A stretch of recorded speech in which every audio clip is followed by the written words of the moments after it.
Donc maintenant, lorsqu'il faut posséder même la promesse, c'est l'adorateur qui possède en premier.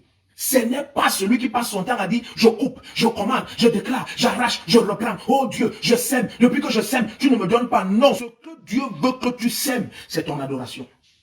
La vraie semence authentique pour Jésus-Christ, c'est ton adoration.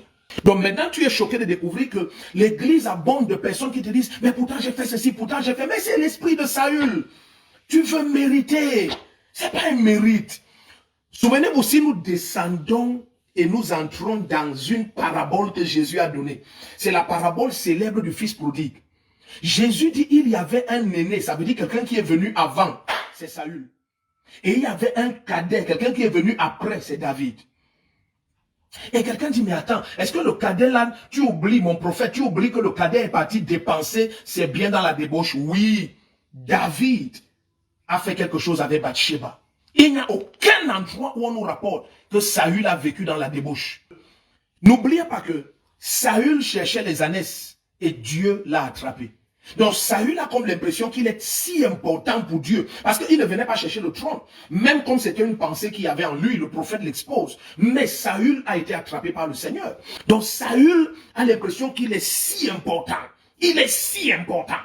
Mais David, si vous observez, même lorsqu'il va être déchu de son trône, il va dire à son serviteur que laisse que le Seigneur voie mon rabaissement. Peut-être en voyant mon humiliation, l'Éternel va me restaurer.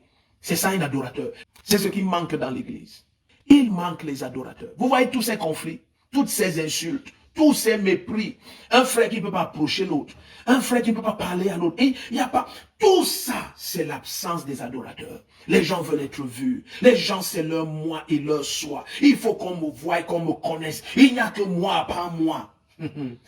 À la fin, il y aura des surprises. Je vous le dis, je suis souvent pressé que nous comparaissions devant le Seigneur. Il y aura de terribles surprises. Je vous dis de phénoménaliques surprises. Ce sera très, très surprenant. Les adorateurs n'ont pas de conflit en eux. Ils n'ont de conflit envers personne en fait. Ni en eux, ni envers qui que ce soit. Parce qu'ils sont trop brisés à l'intérieur. Un adorateur, il est trop brisé à l'intérieur. Trop brisé à l'intérieur. Même pour porter le jugement, un adorateur a peur.